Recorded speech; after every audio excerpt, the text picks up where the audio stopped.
Hello everyone, welcome to Urbanscape Bangalore. And in this episode, we will look at a beautiful trailing indoor plant, the Dischidia Oiantha. This is one of my latest plant procurements I'm so very proud of because it's done so well indoors. The plant was purchased in February and it's traveled not so far from the USB home to my tiny apartment's TV ledge.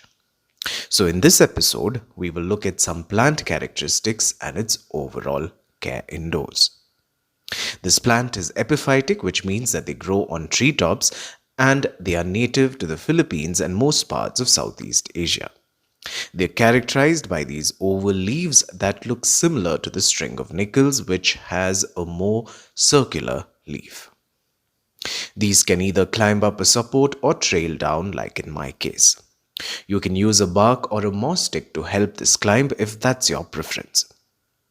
This also comes in a variegated form, which I will buy someday. The leaves on this are shiny dark green and can turn paler with increased sunlight exposure. Most Dischidias are known to bloom, I guess especially when you give it a more balcony sunlight exposure, but I haven't seen any bloom on this thus far. The blooms are super tiny and mostly white in color. You can see roots develop at the nodes that help the plant with moisture and nutrient absorption, along with aiding their climb. Now for some primary care. Sunlight. This likes moderate to bright partial sunlight exposure because remember they are epiphytes and by virtue of which they get dapple sunlight through the canopy of trees in their natural environment. Full sunlight can either burn the leaves or make the green leaves look more pale. I have grown mine in a southwest side of the home that gets a lot of sunlight even during winters. An east location is also good. Avoid north. Watering. So again, let's go back to its native environment and envisage the water conditions. They grow in tropical regions that are humid and get ample rainfall. I water mine only once a week, especially on Saturday as a routine.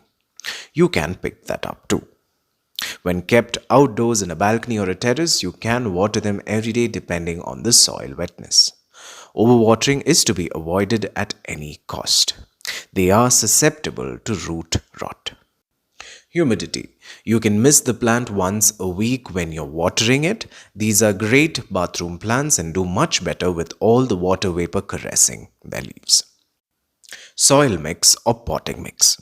Now this is a determining factor when it comes to keeping this plant alive and kicking.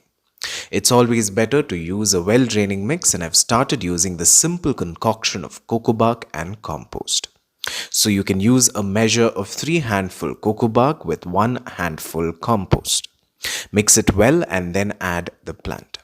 The empty spaces that the cocoa bark creates will give their roots the breathing space to grow and flourish.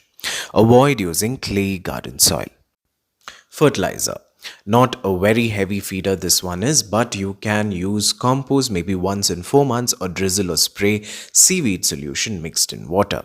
I would not worry about this so much and leave the plant alone. Propagation. It's very easy to propagate this one. Just break a string like this with at least 3 or 4 leaves. Use a well-draining mix as mentioned earlier and stick the node into the mix and water frequently. Don't let the soil go bone dry till you see new growth. A balcony, sunlight or window exposure will hasten root production than a strict indoor environment. Container size. This plant likes being root bound, so don't bother reaching out for those big bold containers. A small one would do. And for the type, terracotta any day. Speaking of terracotta, I have an unboxing for you.